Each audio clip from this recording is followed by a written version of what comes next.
Salut à tous et à toutes, on se retrouve pour une nouvelle vidéo en mode Pro Leader. Dans cette vidéo on va faire quoi? On va faire le retour mais également l'Open Tour.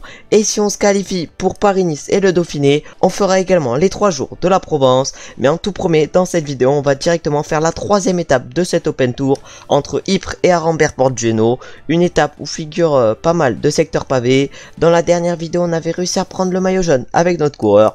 On va essayer de le conserver sur cette étape. On est à 45 km de l'arrivée dans le premier secteur pavé qui va s'enchaîner, c'est-à-dire Mont-Saint-Pével, 1100 mètres, c'est un 4 étoiles. Il risque de pas se passer grand chose dans ces secteurs pavés. Ça va surtout être la course pour rattraper les 11 hommes devant. Et c'est Urianstad qui a été lâché de groupe de devant. On arrive maintenant au dernier secteur pavé de cette étape. On a 1 minute 11 de retard sur l'échappée où figurent Adrien Petit, Scarced, Brent Van Moor, Laurent Pichon. De toute façon vous pouvez voir les hommes qui composent l'échappée.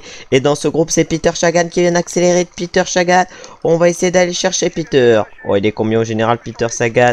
113e à 1 minute 34. Et nous on a mis une petite accélération et on va tout donner. Dans ce secteur pavé on est à 1,17 de la tête de course du groupe Adrien Petit, alors que deux coureurs ont été distancés à l'avant dans l'échappée. Et nous on va tout donner évidemment sur ce secteur pavé avec notre coureur. Pourquoi pas distancer le peloton. On a déjà réussi à faire péter pas mal le peloton. Oh, Alexander Christophe en difficulté viennent de dire. On a 1 minute 12 de retard sur les deux hommes de tête, c'est-à-dire Adrien Petit et Max Walscheid. Encore 10 km. Oh, 1 minute 16, mais là faut qu'on se batte pour revenir déjà sur Peter Sagan et après reprendre du temps à Adrien Petit et Maximian Walscheid. Ah c'est bon, on a réussi à revenir sur Peter Sagan. On est maintenant à 1 minute 08 de la tête de course. Alors on est un peu loin de d'Adrien Petit et de Max Walscheid, mais on n'est pas très loin des autres coureurs, par exemple Sutter et Boireau, on n'est pas loin de les rattraper, mais là on va se faire rattraper par le groupe derrière, où figure notre coéquipier John Degenkolb. Oh, accélération d'Anthony Turgis maintenant pour la Total Energy, et c'est Jasper Stuyvesant qui va accélérer. On a également notre coéquipier John Degenkolb, mais là on va leur reprendre un peu de temps. Rémi Cavagna également qui suit les accélérations d'Anthony Turgis et de Jasper Stuyvesant. Nous on va prendre notre gel rouge, il reste plus que 5 km. Et là il vient de avoir une accélération. Ah c'est Jan Tratnik qui accélère, sûrement pour Matej Moric, je pense que c'est lui qui roule. On est dans un groupe actuellement de 34 coureurs, on va essayer de récupérer toute notre barre rouge, alors que c'est Jan Tratnik qui est en train de rouler. Ah, on est 55 maintenant dans ce groupe. On s'est fait rattraper par quelques coureurs et devant ils sont 5 devant nous. Il y a le groupe Adrien Petit, Max Walscheid et il y a également le groupe Brent Van Moor, Laurent Pichon et Michael Char. On a notre coéquipier John Degenkolb qui va sûrement nous emmener alors que Anthony Turgis et Jasper Stuyvesant lancent. Ouais, ils lancent peut-être d'un peu trop loin les deux coureurs là. Nous on va lancer dans le dernier kilomètre avec notre coureur. On va essayer pourquoi pas de battre les autres au sprint. On a actuellement 50 secondes de retard par rapport aux hommes de tête. Et là, on prend le virage à fond. On a Mathieu Van Der Poel dans la roue. Même si j'ai pas la bonne cam, ça on s'en fout. On s'en fout de pas avoir la bonne cam. Et nickel. Et on va du coup chercher la 6e place, je crois bien, sur cette étape. On va maintenant du coup aller voir les classements de cette 3e étape. Et du coup on peut voir les classements de cette 3e étape. On finit 6e à 30 secondes avec notre coureur. Derrière il y a un gros groupe à 30 secondes où figure également notre coéquipier Degenkolb. Et du coup au classement général on est en tête toujours avec 4 secondes d'avance sur Tiesj Benoot et 6 sur Van Der Poel. Au classement du meilleur grimpeur on est également en tête. Au classement par points, on est par contre là 4e avec notre coureur. Au classement des jeunes, on est en tête et après aux autres classements non. Et du coup cette 3e étape nous a fait donc remporter 10 points. C'est pas énorme mais ça compte quand même.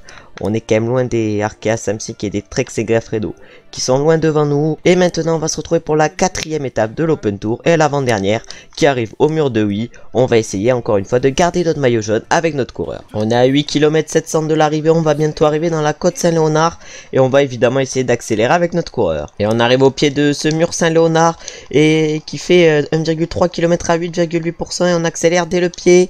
On va évidemment essayer de reprendre le plus de temps à Greg Van Avermaet qui est tout seul devant et en plus il faudrait peut-être garder notre maillot à poids et au moins aller chercher le point de Thomas de Rent. Ah là on a repris 20 secondes au peloton, un peloton qui est en train d'accélérer derrière. On est parti un peu avant eux. C'est qui mène en tête du peloton? C'est Idriss de Venens, sûrement pour son coéquipier comment il s'appelle, sûrement pour son coéquipier Julien Alaphilippe. Oh là je me rappelais plus de Julien Alaphilippe. Et là nous on réaccélère au sommet. C'est Greg Van Avermaet qui va chercher les 2 points. Nous on va aller chercher l'autre point avec notre coureur. Et maintenant on va faire la descente à fond. Et on va arriver au pied du mur de 8 avec un peu moins de 10 secondes de retard sur Greg Van Avermaet. Mais plus de 20 secondes d'avance sur le peloton. Oh là là, on a très bien géré la mur Saint-Léonard pour arriver au pied du mur de 8 avec un peu d'avance sur le peloton. Vu que je pense qu'on n'est pas meilleur que les coureurs qui sont dans le peloton. On a 30 secondes d'avance sur le peloton. Non, c'est plutôt Van Avermaet qui a 30 secondes d'avance. Nous, on est un peu plus loin. Et là, bientôt, on va arriver dans le mur de 8. Et là, virage à droite et on va être dans le mur de 8. 4 secondes. Est-ce qu'il va nous gêner en Van Avermaet? Et non. Et nous, on met une petite accélération dans le bas du mur de 8 à plus de 6%. On a 25 secondes d'avance sur le peloton bientôt. Et là, on arrive dans les pourcentages les plus forts de ce mur de 8. C'est ici où va pas falloir qu'on se fasse rattraper avec notre coureur. Dites-moi si vous préférez cette cam ou l'autre. Moi, je préfère clairement elle. Mais on va mettre l'autre. On va mettre l'autre. On va mettre l'autre et on va voir s'il nous rattrape derrière. Oh là là, on peut voir la pente. On peut voir la pente. 88%. Oh là là, on donne tout, on donne tout. Maintenant, il va falloir donner tout jusqu'à l'arrivée. On perd un temps fou. Oh, on est à l'arrêt, on est sur du 13 km/h. Oh là là, on voit Tish Benoît là-bas au loin. On voit Tish Benoît là-bas au loin. 16 secondes. Mais non, on est large. On est large aujourd'hui. Et oui, on va aller s'imposer sur cette étape. On s'impose sur cette quatrième étape de l'Euro-Tour et on augmente donc notre avance au classement général. On va maintenant aller voir les classements de cette quatrième étape. Et du coup, on peut voir les classements de cette quatrième étape. On s'impose avec notre coureur devant Tish Benoît qui était en grande forme et Bauke Mollema. On reprend du coup pas mal de temps aux autres coureurs. Du coup, il y a eu un abandon sur cette étape, c'est celui de Boli. Au classement général, on augmente donc notre avance avec 22 secondes d'avance sur Benoît, 47 sur Matej Moric, 55 sur Van Aert. Au classement du meilleur grimpeur, on va le remporter. Au classement par points, on est 3e. Au classement des jeunes, on est en tête. Au classement par équipe, on est 12e. Et au classement de la combativité, on n'y figure pas. Et du coup, avec cette étape, on a remporté 42 points. Et on se rapproche un peu de BNB Hotel et d'AG2R Citroën Team. On va maintenant se retrouver au départ de cette cinquième et dernière étape de l'Euro-Tour. On est au départ et c'est notre coureur qui va prendre la première position. Et on va tout donner sur ce contre-la-montre. On va changer la cam, on va se mettre en cam normale. Et on va tout donner sur ce contre-la-montre qui fait 27 km. On va arriver bientôt au premier temps intermédiaire. On a un peu de retard sur le temps qu'on devait faire. On est pour l'instant en... je sais même pas en combien on est. Mais on est loin des premiers sur ce début de parcours. On arrive maintenant au deuxième temps intermédiaire avec beaucoup de retard sur le temps qu'on devait faire. On devait faire 20,04. On arrive en 20,29. Un truc comme ça, ou en 20,29. On est pour l'instant loin au niveau du classement. On va maintenant se retrouver à l'arrivée. Chrono catastrophique, on n'est plus que 3. On n'est plus que 3 alors que je crois bien qu'il faut rester 4. Oh là là, le chrono qui va être catastrophique aujourd'hui, c'est sûr et certain. Mais nous, on aura bien géré en tout cas dans le final avec notre coureur. On sait que si on a un chrono par équipe, faudra signer des coureurs qui sont bons contre la montre. Mais là, on va finir à 2 avec des Genkolb. Oh, c'est aberrant. Oh, c'est honteux. On va finir à 2 avec John. Avec John Degenkolb. Et là, nous, on va relancer. On va relancer le plus qu'on peut avec notre coureur. Et là, on va faire le virage à fond. Mais on va finir clairement tout seul ce contre-la-montre. Ah ouais, notre équipe clairement éparpillée sur ce chrono. Et on va maintenant aller voir du coup le temps. On va du coup maintenant aller voir les podiums de cet Euro-Tour. Et du coup, c'est la Jumbo-Visma qui remporte ce dernier chrono. On peut s'inquiéter avec notre coureur vu qu'ils étaient déjà deuxième avec Tish Benoît au général. Du coup, c'est Van Aert qui remporte l'étape. Au classement général, ouais, c'est Tish Benoît qui le remporte. Au classement par points, c'est Walscheid qui le remporte. Au classement du meilleur grimpeur, c'est nous qui nous imposons avec notre coureur. Et au classement des jeunes également. On va maintenant aller voir les classements après cette cinquième et dernière étape de l'Euro-Tour. Ah ouais, du coup, sur cette dernière étape, on finit à 1 minute 13 avec notre équipe. On est vraiment dans un temps catastrophique. Après, il faut pas s'étonner. Notre équipe, elle avait pas les jambes pour s'imposer. On n'a pas des gros mecs en contre-la-montre. Et du coup, au général, on finit 4e à 52 secondes de Tish Benoît. Au classement du meilleur grimpeur, on s'impose. Au classement par points, on finit qu'à 7 points de Walscheid. Au classement des jeunes, on s'impose également. Et au classement par équipe, on est 12e. Du coup, avec cet Euro-Tour, on remporte donc 64 points. Et on se retrouve donc, à 263 PPC. Va falloir aller chercher quelques PPC sur l'Open Tour pour se qualifier pour Paris-Nice et le Dauphiné. Et du coup, on prend donc plus 5 avec cet Euro-Tour. On prend donc un plus 1 de plaine pour avoir terminé un contre-la-montre par équipe. Plus 1 de sprint pour avoir gagné une nouvelle étape de ballon. Un plus 1 de ballon du coup. Après, on a pris un plus 1 chrono et un plus 1 prologue pour avoir terminé un contre-la-montre par équipe. Et voilà nos progressions pour cet Euro-Tour. On va maintenant se retrouver pour l'Open Tour. Et on va directement se retrouver pour la première étape. Une étape de plaine qui va de Montsalvi à Montauban. On va se retrouver du coup dans le final de cette première étape. On est à 5 km de l'arrivée. On n'a plus que 4 coureurs dans notre équipe. On a eu 2 abandons déjà. Voilà, direct dans le vif du sujet, on a eu 2 abandons sur cette étape. Voilà, c'est pas le meilleur début d'Open Tour, surtout si on veut qu'on gagne masse points. Il reste encore 4 km, on va faire le sprint à fond évidemment avec notre coureur. On va dire à tous nos équipiers d'aller chercher, de prendre les GL. Ça va, il nous reste encore Attila Walter et Quentin Pacher. Pour le général, ça peut peut-être passer. On a Nico Schulz à notre droite, on a Michael Matthews également, Mark Kirschi. Et là on a également les Borans Grohe qui vont sûrement amener Danny Van Poppel. On a Maury Capio qui remonte Hugo Hofstetter. Nous clairement avec notre coureur on remonte tout seul, on gère tout seul et il reste plus que 2 km. Ah malheureusement j'ai l'impression que l'échappée va s'imposer aujourd'hui. Ah, ils vont pas s'imposer largement devant nous mais ils vont sûrement s'imposer. Ils ont 29 secondes d'avance, ils vont s'imposer malheureusement aujourd'hui. 27 secondes, on va sprinter mais on pourra aller chercher au mieux une 5e ou 6e place. En plus on se fait gêner malheureusement, ouais non mais là on n'aurait pas gagné de toute façon cette étape. Et du coup on va finir aujourd'hui 13e. On va maintenant du coup aller voir les classements de cette première étape de l'Open Tour. Et du coup sur cette première étape de l'Open Tour on finit 12e avec notre coureur. C'est l'échappée qui s'impose et Seb Van Mark. Malheureusement on a eu 2 abandons dans l'équipe. On a également eu Samuel Consoni et Brent Van Moor qui ont abandonné sur cette étape. Au général on est donc 12e. On remporte donc normalement 0 points.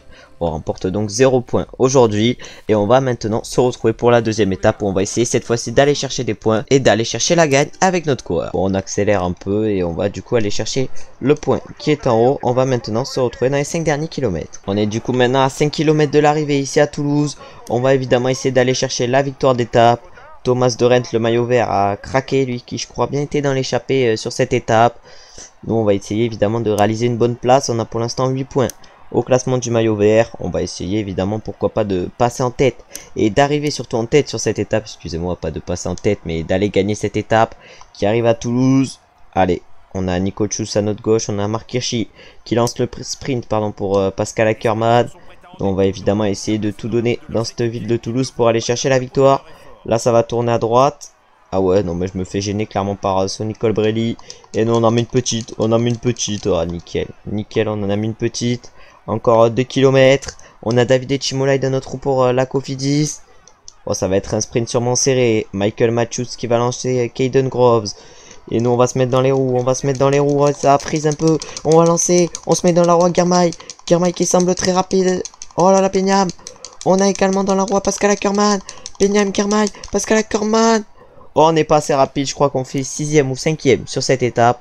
On va aller voir ça et on va du coup aller voir les classements de cette étape. On finit donc 6e sur cette deuxième étape. Malheureusement, c'est Colbrelli qui l'emporte devant Chimolai et Caden Groves. Au classement général, on est 8e pour l'instant avec notre coureur. Au classement du meilleur grimpeur, on a réussi à choper un point. Au classement par points, on est 11e avec nos 25 points. Au classement des jeunes, on est 2e. Du coup, avec cette étape, on remporte 5 points. Et on va maintenant se retrouver pour la troisième étape qui arrive cette fois-ci au lac de Payolle. Il y a moyen qu'on tienne dans le première catégorie. On va se retrouver au pied du coup de première catégorie dans le final. On arrive au pied de la dernière montée du jour, surtout de la seule montée du jour, 12 km 100 à 6,5%. On va essayer pourquoi pas de passer en tête de cette première catégorie, ça nous ferait déjà un plus en montagne, mais surtout d'aller chercher la victoire aujourd'hui sur cette étape. On est encore dans le peloton avec notre coureur, on est en 97e position, on n'est plus que 118 dans le peloton, nous on essaye de remonter actuellement avec notre coureur. Vu qu'il nous reste encore pas mal de barres, on n'est pas encore à 5 km du sommet. Et du coup on arrive maintenant à 5 km du sommet, pardon. On est pour l'instant 75e dans ce groupe avec notre coureur, dans ce peloton. On est pour l'instant 108 et nous on essaye évidemment de remonter. Alors, on est 101 maintenant, les coureurs craquent petit à petit dans ce groupe. Oh, ça accélère à l'avant pour Michael Storer. Nous on n'est pas trop bien placé actuellement avec notre coureur, on va essayer toujours de remonter. Même si on est vers les 45e positions, on n'est plus que 86 dans ce peloton. Notre objectif c'était de passer en tête du première catégorie, ça risque d'être compliqué. Même si on est plutôt bien placé, notre barre n'est pas énorme encore. Oh, Mark Padoun qui accélère directement suivi par Herrada. Oh non, on va essayer de les suivre. Évidemment si on va aller chercher les points de la montagne, faut qu'on arrive à suivre tout le monde. On va pas se mentir. Oh, Mark Padoun qui a bien accéléré, il a réussi à mettre une distance. On est 50 et quelques dans ce groupe. Nous on va à la poursuite de Mark Padoun et notre objectif aller chercher les points en haut de ce col d'Aspin. Oh là là, mais l'accélération de Mark Padoun, faudra aller le chercher, sûrement qu'il ralentira si on arrive à aller le chercher. À Mark Padoun, on est encore 28 dans ce groupe, même moins. Oh là là, mais non, allez, faut continuer d'accélérer. Faut continuer d'accélérer jusqu'au sommet pour aller chercher les points évidemment. À Mark Padoun, maintenant on donne tout jusqu'au sommet. Oh, c'est pour un plus à montagne. C'est pour un plus 1 montagne. Allez. Eh oui, c'est bon. Plus 1 montagne. Maintenant, va falloir récupérer dans la descente. On est seul avec Marc Padoun. On va maintenant essayer évidemment de tout donner pour aller chercher la victoire d'étape face à Marc Padoun. Normalement, on est plus rapide que lui au sprint. Et on arrive maintenant au bas de cette descente avec notre coureur. On a Marc Padoun juste devant nous. On a 24 secondes d'avance sur le groupe de derrière. Oh, mais là, ça va sûrement se jouer au sprint cette étape. Encore 1 km 400 avant l'arrivée. Et ça va être un faux plat montant ce final. Oh, Marc Padoun qui fait l'effort pour nous revenir dessus. Derrière, il nous reste encore un coureur derrière. Oh, Marc Padoun. Marc Padoun, quand est-ce qu'il va sprinter? Encore 700 mètres. On va aller chercher sa roue à Marc Padoun. On va se mettre dans sa roue facile. On se met dans sa roue facile et on lance. Et on lance à Marc Padoun. On lui lance. Et on lance le sprint et on va aller s'imposer. Facile aujourd'hui. Magnifique victoire sur cette étape avec notre coureur. Allez, une nouvelle victoire. C'est plutôt incroyable pour l'instant ce début d'épisode. Je crois que c'est notre deuxième victoire. On va maintenant du coup aller voir les classements de cette étape. Et du coup on peut voir le classement de cette étape. On s'impose avec notre coureur devant Marc Padoun. Kron va chercher la 3ème place à 23 secondes. On a Attila Walter, notre coureur qui est 15ème à 34 secondes. Et du coup au classement général on est premier avec notre coureur avec 4 secondes d'avance sur Marc Padoun. On prend la tête également au maillot à poids. En plus, on va prendre un plus 1 montagne, vu qu'on a remporté 10 points. Au maillot vert, on remonte un peu, on est maintenant 8ème. Au maillot blanc, on est premier. Au classement par équipe, on est 2ème. Et du coup, avec cette étape, on a remporté 21 points. On est maintenant à 289 points.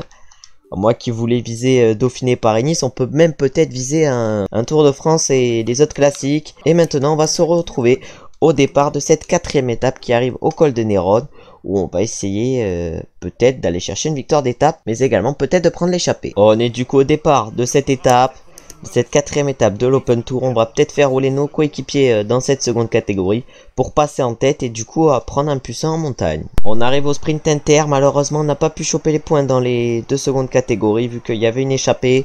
Le directeur sportif fait que me dire que les coureurs devant sont pas dangereux au général alors qu'ils sont 3ème et 6ème.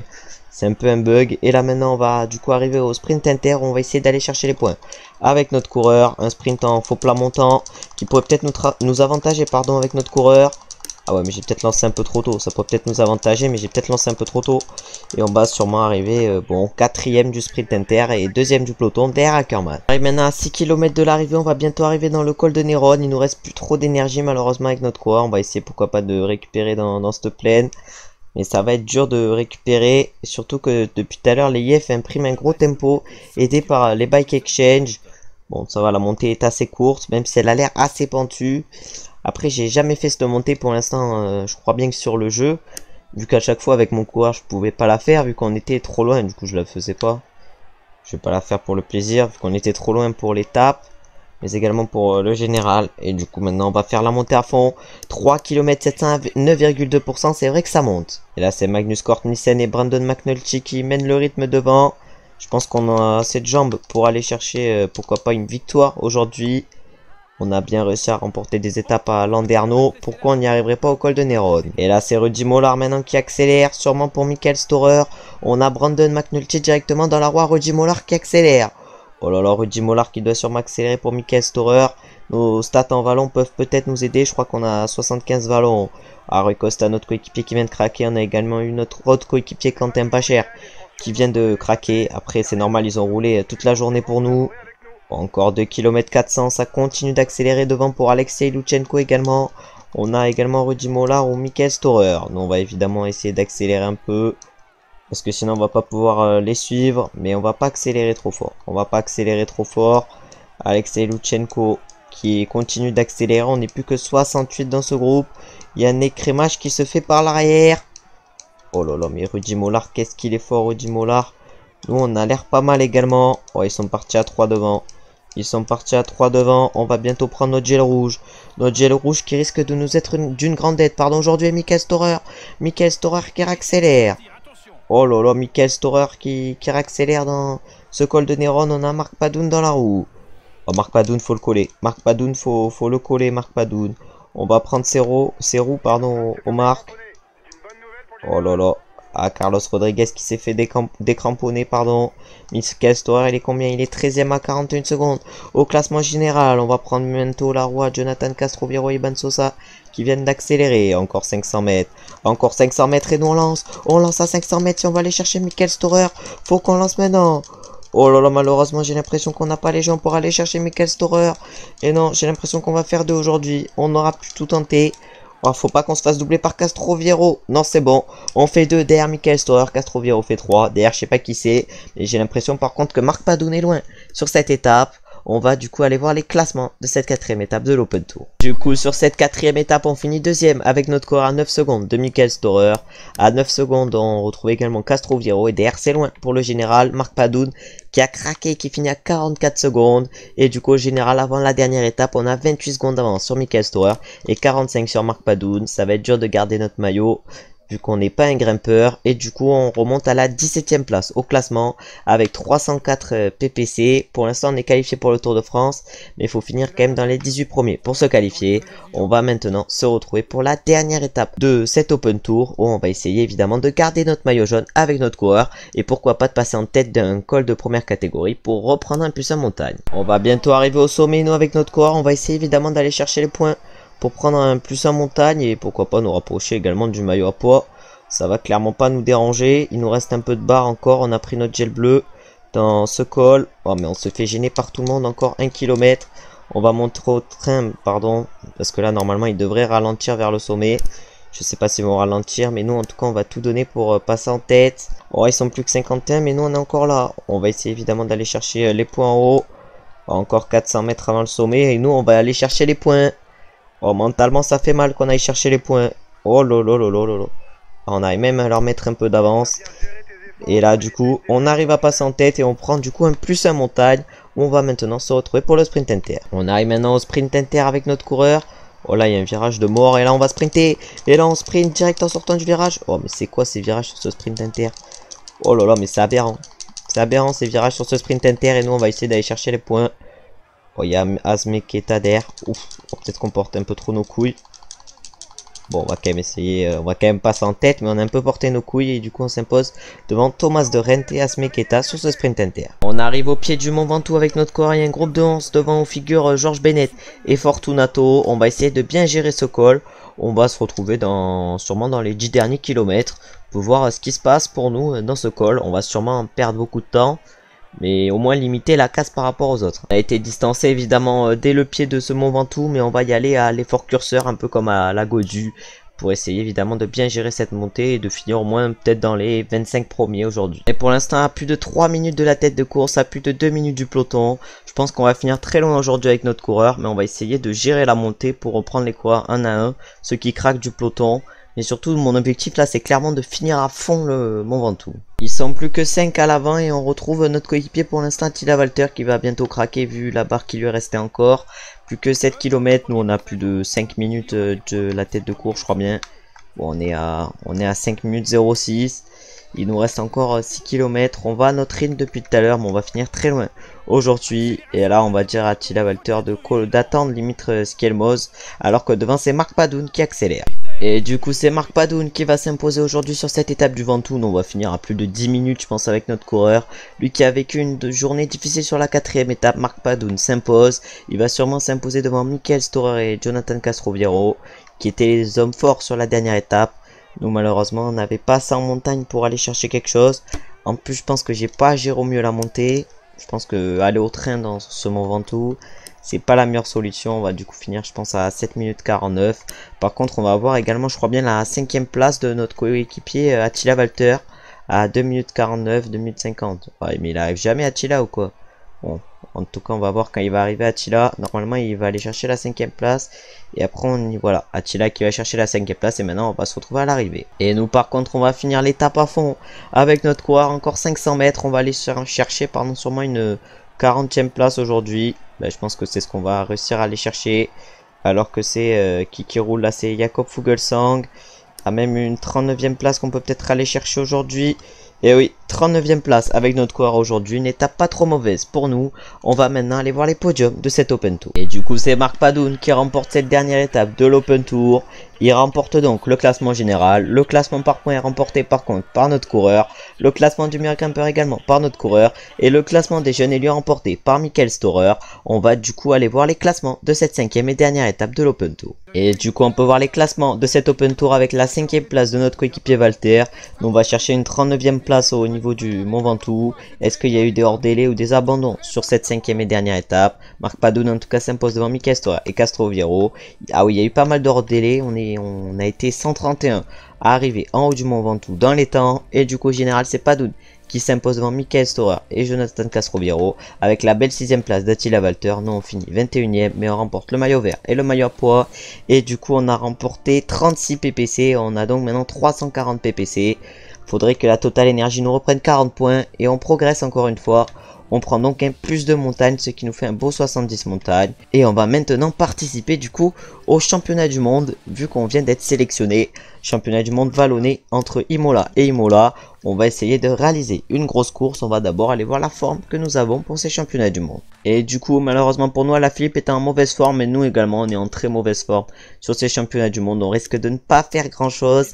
Et on va se retrouver une fois que la course va se décanter.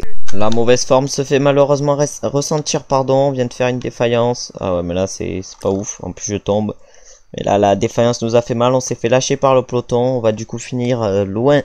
Et on ne sera pas champion du monde cette saison. On va essayer de bien gérer nos coéquipiers. Et pourquoi pas au moins que ça soit un Français qui l'emporte. Julien Alaphilippe qui était en très mauvaise forme va malheureusement pas performer également. Ah là les formes nous avantagent pas sur ces championnats du monde. Et du coup qui de Pogacar, Bernal s'impose et c'est Pogacar qui est champion du monde. Nous on finit 6e avec Guillaume Martin pour l'équipe de France. Et nous on va finir très loin aujourd'hui avec notre coureur. On va aller voir les classements du coup de ces championnats du monde. Du coup on peut voir les classements de ces championnats du monde. C'est Pogacar qui s'impose devant Bernal. Van Baarle va chercher une 3e place surprise. Notre coéquipier Guillaume Martin va chercher la 6e place. Du coup là il y a les classements pour les coureurs. Et on prend donc un plus 1 pour terminer une 2e course de plus de 200 km. Et on passe en B en récupération. Là on va simuler le Giro di Como. Et on va voir si on est dans les 18 premiers pour la saison prochaine. Et du coup c'est Roglic qui s'impose devant Tadej Pogacar. Et donc on peut voir qu'on est 18e au classement par équipe. Ah là là c'est beau avec cette 18e place avec 340 PPC. Du coup on risque d'avoir une saison bien garnie la saison prochaine.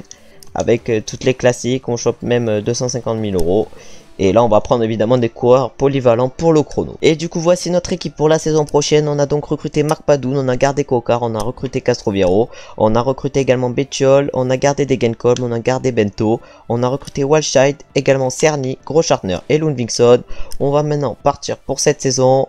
On peut voir ici ce qu'on va faire cette saison. Du coup on va mettre notre pic de forme pour les classiques mais également pour le Tour de France. On va aller voir ça. Voilà, notre pic de forme sera comme ça.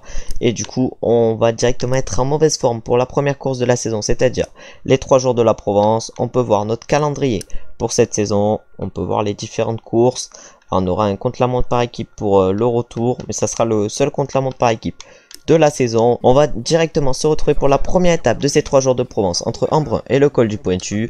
On va essayer de partir dans l'échappée avec notre coureur pour aller chercher le seconde catégorie et ainsi je crois bien progresser en montagne. Et du coup on est au départ de cette étape avec notre coureur. On va faire rouler tous nos coéquipiers évidemment sur ce début d'étape pour aller chercher les points dans le seconde catégorie et passer en tête. On va essayer d'aller chercher les points avec notre coureur pour ainsi prendre un plus en montagne. On a clairement fait rouler tous nos coéquipiers, ça va pas être pour rien, ça va être pour aller chercher évidemment les points montagne. Et après en plus il y a le sprint intermédiaire après en bas. Après il faudrait pas qu'une échappée parte entre cette montée et le sprint inter. On va donc essayer d'aller chercher les points, il n'y a personne qui nous suit. Ah le peloton il s'en fout que je parte dans l'échappée, bah c'est bon je vais partir. C'est parce que je suis pas tenté de partir dans l'échappée, mais si le peloton nous laisse partir, c'est nickel. Et du coup on va prendre un plus en montagne et on va se retrouver au sprint inter. Malheureusement ça nous laisse pas partir, mais on va essayer d'aller chercher le sprint inter au moins, au minimum, sur cette étape. Et après on se relèvera et on se retrouvera directement au pied du col du Pointu. Et là le sprint inter au moins essayer d'arriver à passer en tête. Oh là mais Taco Van der Horn qui lance de très loin le sprint inter, Taco Van der Horn. Mais nous on va essayer évidemment d'aller le chercher. Bon normalement on devrait passer facile par rapport à Taco, nickel. On va même finir en roue libre et on va passer du coup en tête de ce sprint inter. On va maintenant se retrouver du coup au pied du col du Pointu comme je l'ai dit juste avant. On arrive du coup comme je l'ai dit au pied du col du Pointu. On va essayer évidemment de réaliser une victoire d'étape aujourd'hui, même si on est en très mauvaise forme. Un peu moins de 2 km avant l'arrivée, 1 km 600. On est pour l'instant vers les 35e positions et là on est en train d'essayer évidemment de remonter. Oh là là, mais là ça va sprinter, il reste 800 mètres, nous on sprint à 800 mètres. Oh là là, on double quelques coureurs. Oh là ça va tourner, et nous on relance après le virage, on relance. Oh mais on se fait gêner, oh putain mais non. Et du coup on finit 7ème de cette première étape au col du Pointu. On va du coup maintenant aller voir les classements de cette première étape de 3 jours de la Provence. Et du coup c'est Colbrelli qui s'impose sur cette première étape devant Girmay et Wellens. Nous on va chercher une 7ème place avec notre coureur. Au général on est donc 7ème. Au classement par équipe, on a donc chopé 4 points. On va maintenant se retrouver dans le final directement de la deuxième étape de ces 3 jours de la Provence. On est à 5 km de l'arrivée, on va tout donner aujourd'hui avec notre coureur pour aller chercher la victoire d'étape sur cette deuxième étape de 3 jours de la Provence et l'avant-dernière étape de la vidéo. Oh là là, mais là c'est Davide Ballerini qui roule en tête, pour lui-même sûrement. On a également Marc Hirschi très bien placé. Ah ouais, mais Ballerini va évidemment faire le sprint je pense. Évidemment, c'est lui qui va faire le sprint, mais est-ce qu'il va avoir assez d'énergie pour faire le sprint? À moins que ça soit peut-être Mikhail Morkov qui aille faire le sprint lui-même. Ouais, en vrai, il y a moyen que Morkov fasse le sprint. Et que ça soit Ballerini qui emmène Morkov. Après, Morkov, c'est le meilleur poisson pilote du monde. Faudrait pas que Ballerini, quand même, emmène Morkov. Allez, allez, allez. Ça serait plus efficace, je pense, que si Morkov emmène Ballerini. Nous, on va évidemment se replacer encore 2 km avant l'arrivée, mais là, on s'est fait un peu gêner. Mais c'est pas grave, nous de toute façon on est là pour la victoire, on va tout donner pour aller la chercher. Oh là, Ballerini et Morkov, on se replace un peu. On prend la dernière partie de notre gel rouge. Bon, on a un peu moins d'énergie. Et notre 80 et quelques d'endurance, faut bien qu'il nous serve à quelque chose. Et on lance le sprint. On lance le sprint dans la roue Olaf Koy à Davide Ballerini. On est dans la roue Olaf Koy. On est dans la roue Olaf Koy. Oh putain, j'ai lancé trop tôt. Allez. Et oui, on s'impose sur cette deuxième étape. Première victoire d'étape de cette saison sur cette deuxième étape des 3 jours de la Provence. Une belle victoire d'étape du coup pour nous. On va du coup maintenant aller voir les classements de cette deuxième étape. Et du coup on remporte cette deuxième étape devant Girmay et Colbrelli. Notre premier coureur en dehors de nous c'est Brian Coquard qui est 20ème. Au classement général on est pour l'instant 3ème. Au classement Pro Cycling par équipe, on est 3ème également avec 23 points. Et du coup, maintenant, on va se retrouver pour la 3ème et dernière étape de ces 3 jours de la Provence. Entre Sorgues et le Mont Ventoux. On va essayer, pourquoi pas, d'accélérer dans le col de première catégorie, l'avant-dernier col, pour aller chercher les points de la montagne. Malheureusement, on va pas pouvoir aller chercher les points. C'est Skelmos et Anacona qui vont aller chercher les points dans ce col. Ah, j'aurais bien aimé passer en tête d'une première catégorie, mais ça sera pas aujourd'hui malheureusement. On n'est plus que 22 dans le peloton et on est toujours là avec notre coureur. Oh, la montée de fou qu'on est en train de réaliser aujourd'hui. Et c'est Michael Storer qui accélère. Non mais Marc, tu vas accélérer aussi. Non, même Jonathan il peut accélérer. Ils ont large les jambes pour accélérer les deux. Oh, ils me font quoi? Moi j'ai pas les jambes, mais eux ils ont clairement les jambes. On va voir s'ils s'imposent, on va se retrouver dans le final de l'étape. Et du coup on va voir si notre coéquipier Padoun arrive à s'imposer aujourd'hui. Oui, Marc Padoun qui s'impose devant Michael Storer. Est-ce qu'il était devant au général? Bon, ils étaient dans le même temps, du coup on va remporter le général avec Marc Padoun. Nous on doit finir vers les 25e places aujourd'hui avec notre coureur. On va du coup aller voir les podiums de ces 3 jours de la Provence. Et du coup sur ces 3 jours de la Provence c'est Marc Padoun qui remporte la dernière étape. Il remporte également le général, le classement par points lui pour Girmay, le classement du meilleur grimpeur également pour Marc Padoun et le classement des jeunes pour Storer. On va du coup aller voir les classements de cette étape et on va voir combien de points on remporte. Et du coup on finit premier et 3ème sur cette étape. Notre coureur finit lui 25ème, c'est pas trop mal vu qu'on était en mauvaise forme. Au classement général on fait comme au classement d'étape 1 et 3, on fait même 20 avec notre coureur. Et du coup au classement Pro Cycling on remporte 81 PPC, on se retrouve donc déjà à 104 PPC après leur première course. On prend plus 4 également, on prend un plus 1 de plaine pour avoir gagné 5 étapes de plaine. On prend également un plus 1 de sprint et également un plus 1 d'axel. Et on prend également un plus 1 montagne, ce qui nous fait un bon 71 montagne. Ah, nos stats progressent pas mal, on risque d'avoir des très bonnes stats pour la prochaine vidéo et Paris-Nice. En tout cas, merci d'avoir regardé la vidéo, j'espère qu'elle vous aura plu. Dites-moi si vous préférez la cam des anciennes vidéos ou la nouvelle cam. N'hésitez pas à liker, commenter, vous abonner si la vidéo vous a plu, ça fait toujours plaisir et ça fait avancer la chaîne. On se retrouve lundi prochain pour un nouvel épisode en mode Pro Leader. Ciao, ciao, ciao.